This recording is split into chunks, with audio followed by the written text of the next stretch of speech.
In this video, I will show you a quick guide to what I do to make sure all my fish and plants are happy whilst I'm away, and how to keep them safe when someone who is not a fish keeper looking after your fish.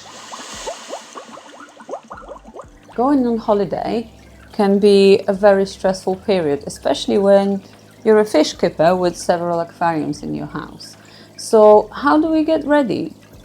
How do we make sure that all our fish and water creatures and plants are okay for a week or two whilst we go away? So what I like to start from is to make sure that all my aquariums have a nice big water change. So let's have a look at a few things that I do whilst changing the water. I like to start changing the water from a little plant maintenance, and I have lots of floating plants on all my aquariums. What I will do on this particular one is take some of the plants out and give them a good trim, as the roots on the frog bed grow really fast, and I don't want to come to a tank where the fish have no space to swim. Whilst taking the plants out of the tank, I always check whether there is no decaying leaves and take any of those kind of leaves off completely. Also, if there's too many plants, I like to remove them too. If any of the plants don't look particularly well, I also remove that too. Whilst I'm cleaning all my tanks, I also make sure that all my filters are clean and all the filters are working, whether the sponge filters, hang on the back filters, internal filters, canister filters.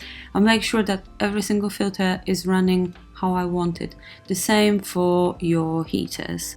The next thing I do is I clean the glass, make sure that if there's anything that I want to remove from the glass, I do it now before I start siphoning the water out. And when I'm happy with how the glass looks like, I start to siphon the water out.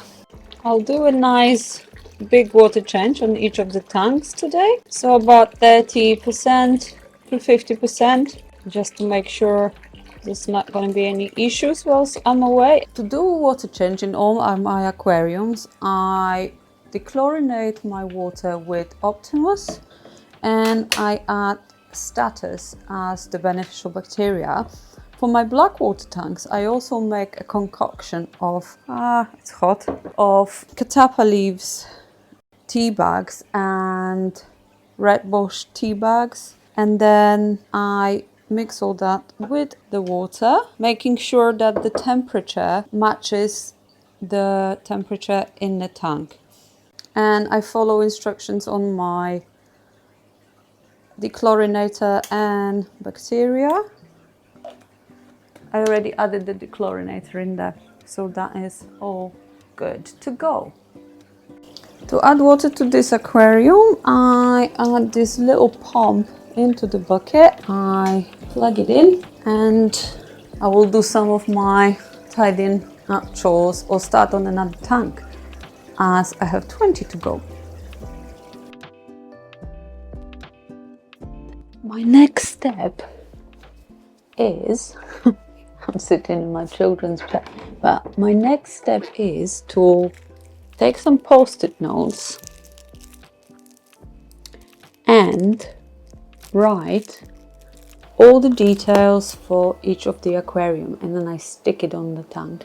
So I write what temperature the tank should be, whether the lights are switching on and off by themselves, what food, how much, and that's it really.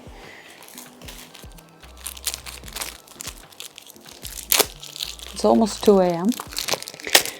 and we're getting up at 6. So yeah, it's been a fun day. So I put, let's start from that one. Right, so I have temperature, lights and food.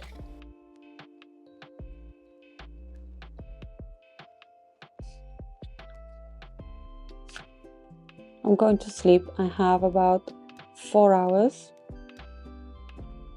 until I have to get up. So it's now 6 in the morning and I had about 2 to 3 hours sleep. We have 1 hour and 15 minutes exactly to leave, and in that time I also have to feed all the fish. To feed all the fish today, I am going to do 2 of these. I add 1 bloodworm and 1 brine shrimp. Whoops. And also to 1 of these I will add 1 Daphnia. Then I add some dechlorinated water to each of those and give them 5 minutes to defrost. Okay, as the food is defrosting, I am now gonna stick the sticky notes that I've prepared yesterday. So now you can see I've got them on all of my tanks, including the quarantine tanks. Okay, what I have also done is prepared food for the fish that I want them to eat on each of the tanks. When I'm away, my fish are fed every other day. This prevents the most common, in my opinion, issue and something that could hurt your fish when you're away, which is overfeeding. So I strongly recommend every other day, fish will be fine. And I will also record how much food there needs to be in 1 pinch. This helps whoever is looking after your fish to know exactly what you mean by a pinch. I also have a little tiny spoon attached to one of my fish food boxes that I ask my mum to use when I'm away, especially when feeding tiny fish. Another thing you can do is pre-pack the exact amount of food you would like your fish to receive for each feeding.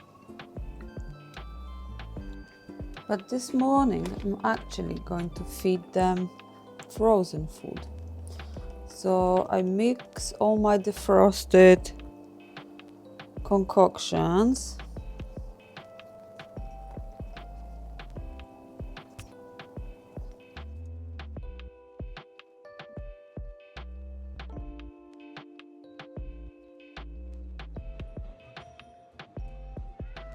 And then whilst on holiday, I'm on the phone every day with my mum, giving her instructions, helping her to make sure that she's feeding appropriate amounts and the right foods to different fish. This is especially important because some of my fish eat only live foods, some of my fish have to have a mix of different foods, some of my fish food has to be caught first.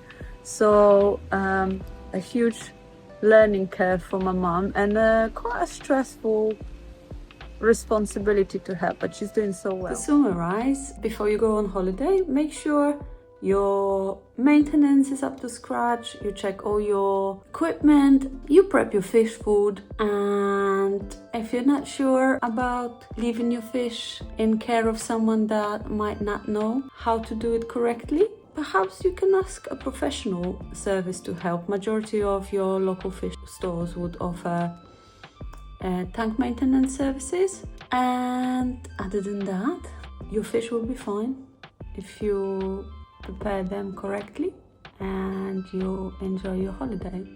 To those of you who stayed till the end, thanks so much for watching and see you in the next one.